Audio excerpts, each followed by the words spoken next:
Hi, and welcome back to Focal Point AFR Talk, coming to you live from the Values Voter Summit in Washington, D.C., from our remote studio here at the Omni Shoreham Hotel.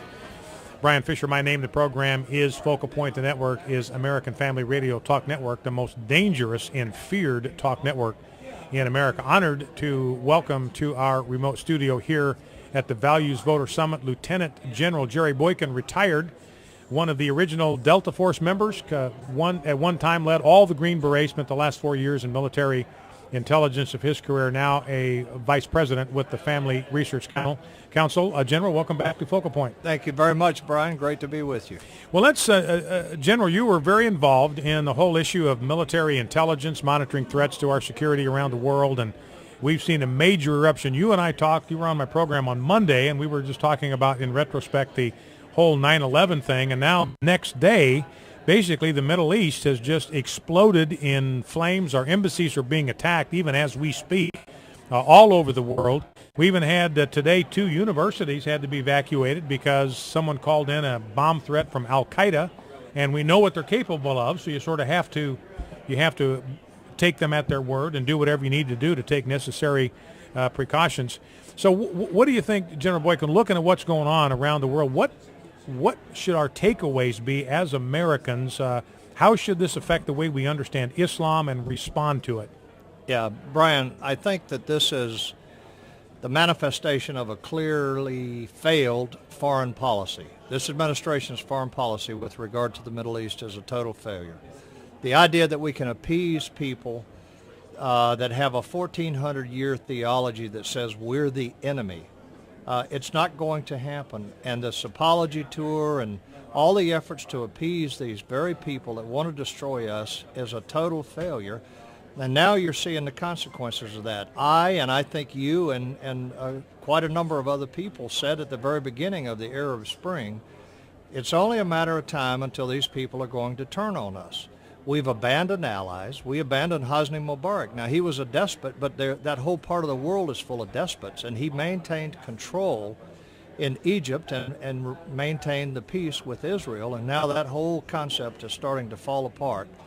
And I think that what we're ultimately going to see is we're going to see this get worse before it gets better.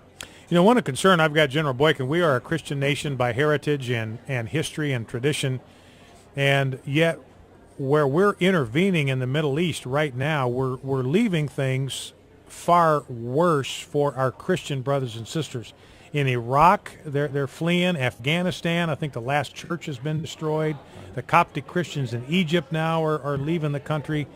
So it seems if we're going to be true to our heritage, the very minimum thing that we ought to seek if we're going to intervene, let's see what we can do to protect religious liberty for all faiths, including the Christian faith in these countries. Yeah, I stay in pretty close contact through some folks that I'm associated with the Christians in that part of the world. And as you said, Coptic Christians in Egypt have been bailing out since the Arab Spring began. They're bailing out in record numbers, by the thousands. And, the Christian church, whether it's the Coptic or even the underground church in these Islamic republics, they are being pursued and running for their lives. It's incredible, but we are doing absolutely nothing to either raise the awareness of the plight of these people or to help these people. And what we're doing is actually working against them because we are appeasing, or at least trying to appease, both at home and abroad, the very people that want to destroy Coptic Christians, underground churches, evangelicals, Catholics, anybody with the label Christian. The very people that want to kill them and destroy them are the people that we're trying to appease, and it is hurting their cause. Now, General Boykin, talking here with Lieutenant General Jerry Boykin, retired from the Army, one of the original Delta Force members, commanded the Green Berets for a time, finished his military career in military intelligence in Washington, D.C., now a vice president with the Family Research Council.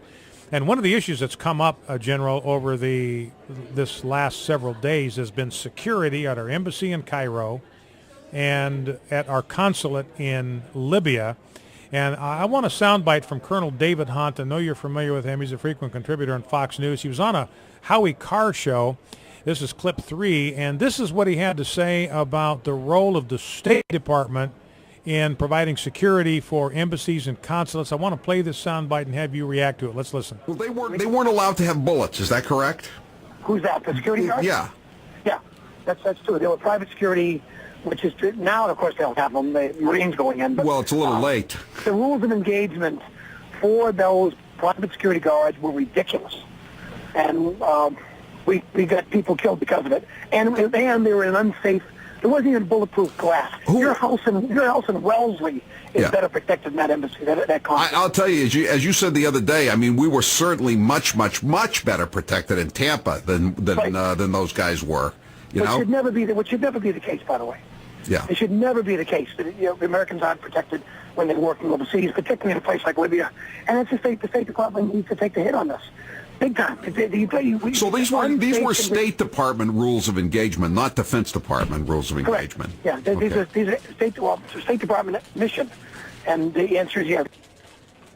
So your response to that, General Boykin, and I'm reading stories that the Marines at Cairo, that Marines were responsible for embassy protection, but the ambassador would not allow them to carry live ammunition. Private security for the ambassador in Libya, but they were unarmed, so they were just kind of sitting ducks, when they start shooting rocket-propelled grenades at you. So and this is State Department doing. What's your reaction to that? Well, I haven't seen the rules of engagement, but I think David Hunt is probably correct. First of all, you go into an area like Libya, which has just finished a very bloody civil war and is still very unstable, where there's a lot of factional fighting, and you don't put a robust Marine security guard in there armed and with the right rules of engagement to protect that embassy and the embassy staff, including the ambassador. What are you thinking? Now they've sent 50 Marines in there. They should have had 50 Marines in there to begin with. And with regards to the embassy in Cairo, listen, I watched in 1979 when the embassy in Tehran was stormed, and the ambassador there would not let the Marine guards there return fire. Well, that was in February. It was on Valentine's Day, and eventually they all left the embassy, but they came back on November 4th, and they took the embassy this time just for 444 days. And again, the Marines were not allowed to fire. That's what's going to happen in one of these embassies there. They're going to storm this embassy, and it's going to be a repeat of the 1979 hostage crisis in Iran. If these ambassadors and these combatant commanders in those regions don't insist that they have adequate rules of engagement to do the job they're sent there to do, they're not just window dressing. Now, do you have any confidence, General Boykin, in this president, this commander-in-chief, that he understands the nature of this threat and that he will – I'm just appalled that we have Marines protecting an embassy. You're talking about 1979, not allowed to return fire to protect sovereign American soil, to protect sovereign or to protect American citizens. Do you think this president gets it? Because it seems like his weakness is inviting aggression. Well, I think it's an obvious answer. No, of course he doesn't. Nor does anyone in the administration. I mean, look, we're in this situation today because we've shown weakness. We've gone into relations with these Islamic republics and these countries there on a very bad assumption that we can appease them, that we can make them our friends and our allies. And the fact of the matter was that what they saw in all of those efforts was absolute weakness on behalf of the United States, and they have responded to it in a way that was predictable. Now, Michele Bachmann gave a strong speech today talking about the threat of Islam against America, and she made the point that this uprising in the Middle East is really not about this anti-Muslim film. It's really part of a 10-year strategy on the part of the Muslim Brotherhood and Al-Qaeda, other Muslim outfits, to criminalize any kind of criticism of Islam. That's correct. The Organization of Islamic Conference has been working for several years now to get a UN declaration that would define any criticism of Islam as a human rights violation. And that's what they want. Any criticism of Islam will be an international human rights violation. And they really have that on the books right now.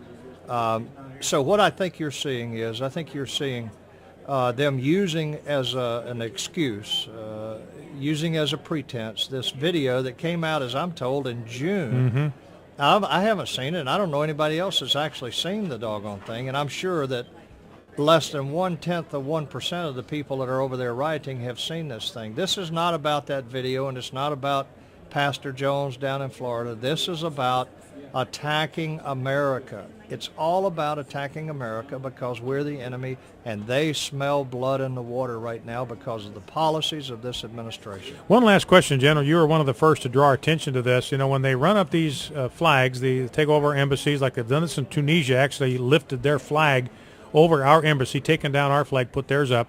It's a flag that says there is no God but Allah. In other words, the Islamic forces understand that this ultimately is spiritual warfare. They have a God that they serve. We have a God that we serve, and they're willing to attack in the name of their God to advance his ideology. And so ultimately, this really is a matter of spiritual warfare, and that's why we have reason for hope. Well, that's absolutely right, and I said that in 2003 and got hammered pretty hard by the media, but you know, if you're absolutely right, Brian, you point out a very important issue, and that is that for the people that are perpetrating these events, it is very much a spiritual warfare. It is about them being obedient to what they believe are the dictates of the Quran and following the way of Allah and the Prophet Muhammad. And so it is spiritual. It's very spiritual, and we have yet to come to grips with that. And that means, General Boykin, just last word, 30 seconds. It seems like if we understand this is spiritual warfare, there's an urgent need for the Christians of America to pray for God's protection and favor over this land. No, I would say, Brian, it's more important for Americans to pray for God's forgiveness and mercy. And I believe if we'll pray for forgiveness, the Holy Spirit will begin to really move among us and bring great revival to America. Our guest has been Lieutenant General Jerry Boykin, retired Vice President here at the Family Research Council, and a man who was one of the original Delta Force members, commanded the Green Berets, knows whereof he speaks. Thank you, General Boykin, very much for taking time to be with us. Thank you, Brian. Focal Point, AFR Talk. We'll be right back after these brief messages. Don't go anywhere. Focal Point, AFR Talk.